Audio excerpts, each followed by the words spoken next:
माऊली, पैसा म्हणजे हातचा मळ असतो. आज आहे, उद्या हात धुतला की गेला.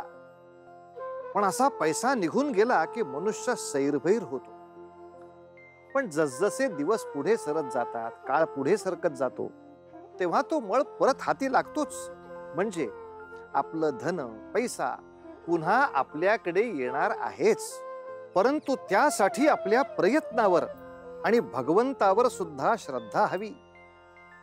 आपल्याकडे काही नसताना आपण ज्या भगवंताचं स्मरण करत होतो, त्याचीच भक्ती तितक्याच श्रद्धेनं आपण यशस्वी झाल्यावर देखील करत राहिली पाहिजे. आणि या आनंदी परिस्थितीसाठी त्याचे आभार मानत राहिले पाहिजे.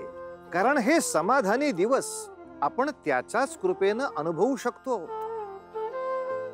आता प्रश्न हाच आहे माऊली, की हेमांगी आणि सुकीर्त पुन्हा हे सुखी जीवन अनुभवू शकतील का?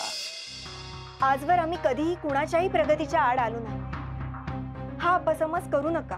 पुरे करा आक्रोश. तुमच्या या नाट्याला मी बळी पडणार नाही, समजलं? आणि आता मला माझे आयुष्य जगण्यासाठी कोणत्याही बंधूच्या मार्गदर्शनाची आवश्यकता नाही. आणि मुळात हे घर आता मला माझे वाटत देखील नाही. म्हणजे काय म्हणायचं काय तुला? हेच, आता या घरातील माझे वास्तव्य कायमचे संपले आहे. माझ्या यजमानांनी मला मोठे आणि सुशोभित घर देऊ केले आहे. आता मला तुम्हा दोघांसोबत राहण्याची कदापि इच्छा नाही. हे काय बोलतोयस तू? असे नको करू. मी माझ्या बंधुविना अपूर्ण आहे. हे घर असे विभक्त होणे योग्य नाही.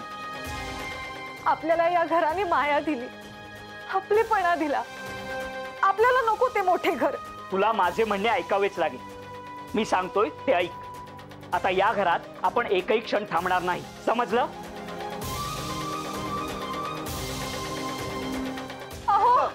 सुकीर्त,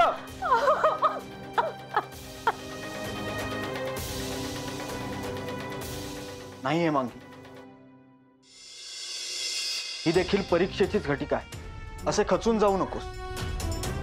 तू तुझ्या पत्नी धर्माचे पालन कर. यातच सर्वांचे भले आहे.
सुकीर्त, आपल्या आयुष्यात वितुष्ट निर्माण झाले हे देखील नियतीचेच दान असावे कदाचित. जर तुझ्या लेखी अपराधी असेल तर मी क्षमा मागतो तुझी. परंतु एकच विनंती करतो, ज्या व्रतामुळे आपण या संपन्नतेचे, सुबत्तेचे भागीदार झालो आहोत, त्या व्रताचा विसर पडू देऊ नको. या ललिता पंचमीच्या व्रताची हेळसांड होऊ देऊ नकोस. आता त्या मला व्रताची अजिबात आवश्यकता वाटत नाही. त्या व्रताकडून जे प्राप्त करायचे होते ते करून झालंय. त्यामुळे आता माझा आणि त्या व्रताचा काहीही संबंध नाही. हेमांगी, चल लवकर, विलंब होतोय.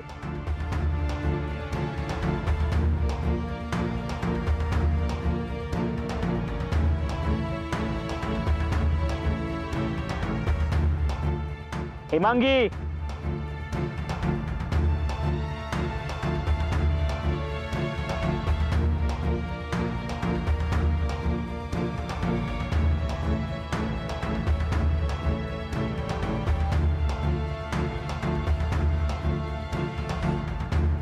चला चला.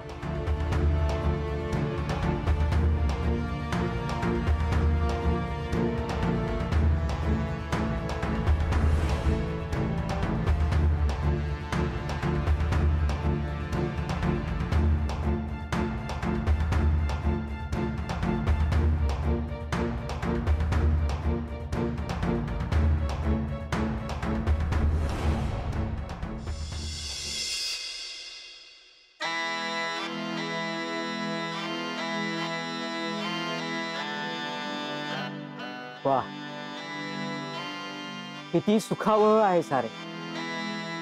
हे सुख ऐश्वर्य सारे काही स्वप्नवत जणू, आणि तेही स्वतः मी कमावलेले. मला तरी हे कटू स्वप्न असल्यासारखे भासते आहे. हे ऐश्वर्य, ही सुबत्ता कुठून आली? एक घर मोडून, ही जीवाभावाची नाती तोडून. आणि असे असेल तर काय मोल या संपन्नतेचे? आल्यापासून आम्हाला जराही स्वस्थता लाभलेली नाही.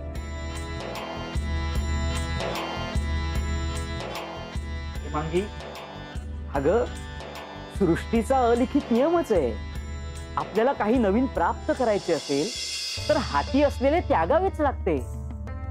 आपण आपल्या तत्कालीन जीवनाचा त्याग केला म्हणून तर हे सारे मोठे सुख, इतका मान सन्मान प्राप्त झाला. हा, आणि अजूनही आपण त्या घरात राहिलो असतो तर बंधूच्या आज्ञेनुसार केवळ समाजसेवाच केली असती.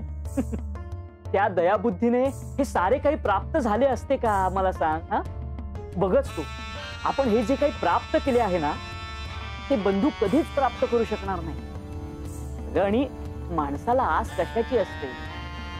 प्रगतीची, सुखाची. मग हे सारं तुझ्यासाठीच प्राप्त केलंय, मग दुःख कशाला बरं? किती सहज तुम्ही तुमची बाजू मांडली. परंतु हा विचार केलात का की ही परिस्थिती एकसारखी राहत नाही? जसे तुमचे दुःख चिरकाल टिकले नाही तसेच या सुखाचे नाही का? आणि आपण तरी आश्वासन देऊ शकता का की या विचारांनी, या मार्गांनी मिळवलेले सुख असेच अबाधित राहील? परमेश्वरा, तुम्हाला योग्य काय अयोग्य काय हे कधी समजणारे कुणाच ठाऊक. जे आहे त्याचा उपभोग न घेता तुम्ही केवळ भूतकाळातच रममाण होणार. जे आपण सोडून आलो आहे त्याचा तुम्ही शोक करत बसणार, यातच तुम्ही धन्यता मानणार. माझी इतकीच अपेक्षा आहे की परमेश्वर तुम्हाला सद्बुद्धी देऊ.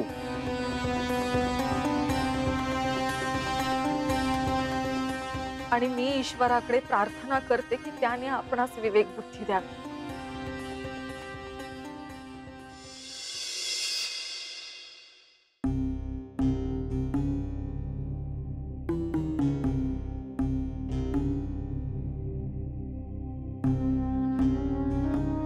अवंती, तुझा चेहरा असा खिन्न का? आज किती मांगल्याचा दिवस आहे, प्रसन्न क्षण आहे. ललिता पंचमीची पूजा आहे आज. आजचा दिवस कसा विसरेन?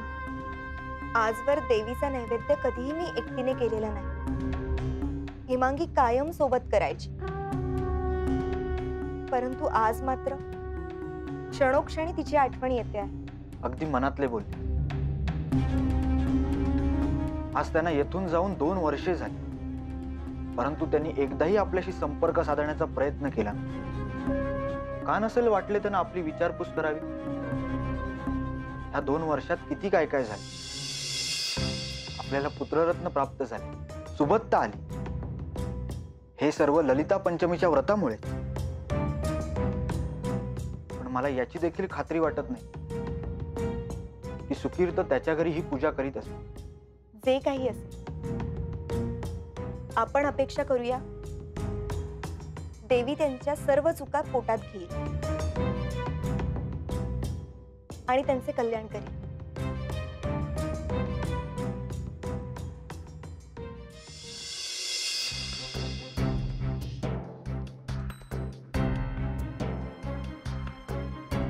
अहो, आलात तुम्ही? आजची तिथी तरी बघा. ललिता पंचमीचे व्रत करायला हवे आज. आधी मी काय सांगतो ते ऐक. मला खूप भूक लागली आहे, मला भोजन वाढ. भोजन? अहो तुम्हीच बघा, घरात अन्नच काय, दुधाचा साधा थेंबही नाही. तुम्ही काही आणले असेल तर द्या, मी पटकन रांधून वाढते. हा,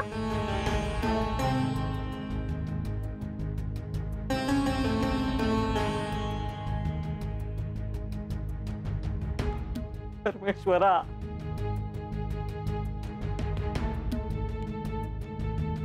काय भयानक परिस्थिती ओढवलीस आमच्यावर.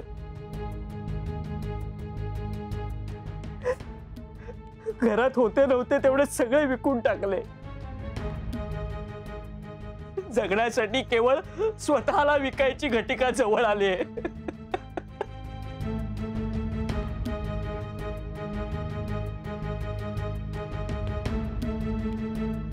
2 वर्षापूर्वी या ठिकाणी धनाच्या राशी होत्या, द्रव्य असं लोळून पडत होतं, आणि आज कुठून आणू द्रव्य, कुठून आणू,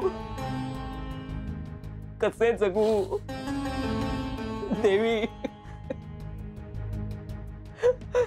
आम्हाला जगवू शकत नसशील तर तूच आमचं आयुष्य संपवून टाक परमेश्वरा.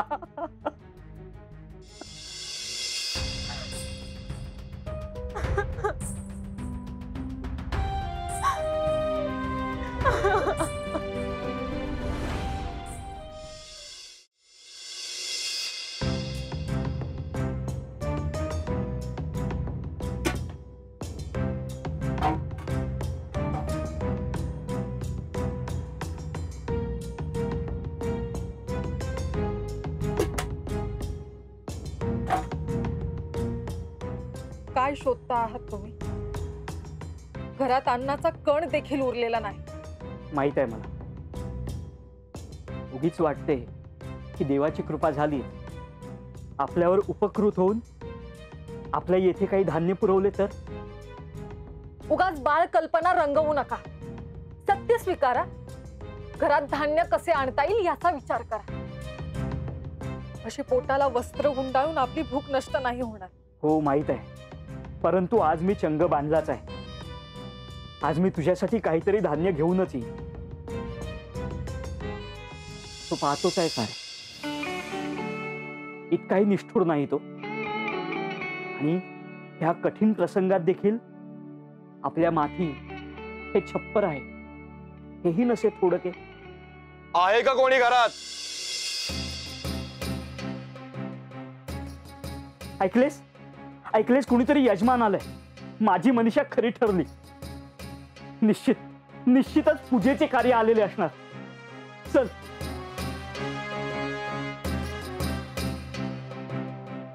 प्रणाम. सांगा, मी आपली काय सेवा करू इच्छितो? सेवा? आधी या घरातले आपले वास्तव्य हलवा, एवढीच सेवा करा आमच्यावर.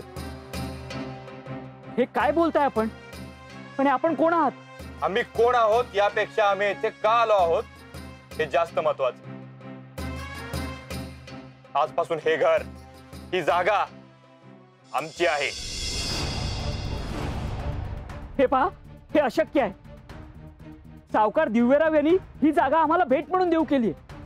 तेच, त्यांनाच भली मोठी रक्कम देऊन ही भेट आम्ही आमच्या पदरी घेतली. तेव्हा या वास्तूचे अधिकृत मालक आम्ही आहोत. आता आमच्या घरातून चालते वा. सावकारांनी मला न विचारता असा निर्णय कसा घेतला? तुम्ही चला माझ्या बरोबर. आपण तेथे जाऊन निर्णय घेऊ. चला. हे बघा, चर्चा करावयास आमच्याकडे सवड नाही, परंतु जर विलाजच नसेल तर मग मात्र तर मग काय कराल? हा, सांगा ना, काय करणार आहात? अहो, थांबा. सोडा सोडा त्यांना. आजवर यांच्यावर कोणी हात उचलला नाही, आपण देखील तसे करू नये. आपण म्हणत आहात तर आम्ही इथून निघून जातो. सूर्यास्ताच्या आत ही वास्तू आम्हाला रिकामी हवी आहे. आलं का लक्षात? हो. चला.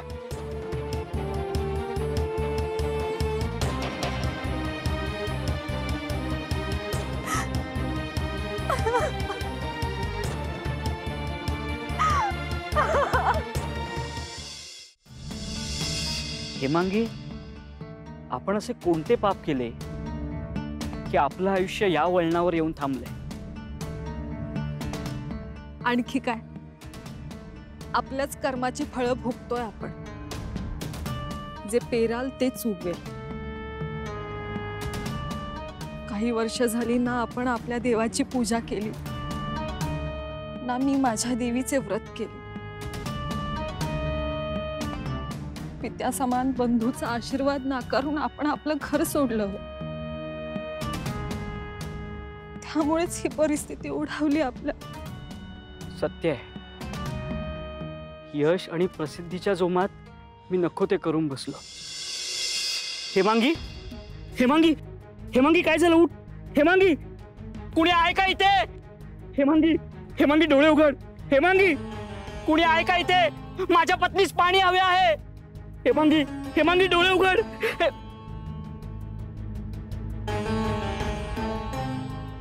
हेमांगी उठ. हेमांगी उठ ना. हेमांगी, डोळे उघड. हेमांगी, बरं वाटतंय? हे घे, पाणी पी. बरं वाटतंय हेमांगी? महोदय धन्य.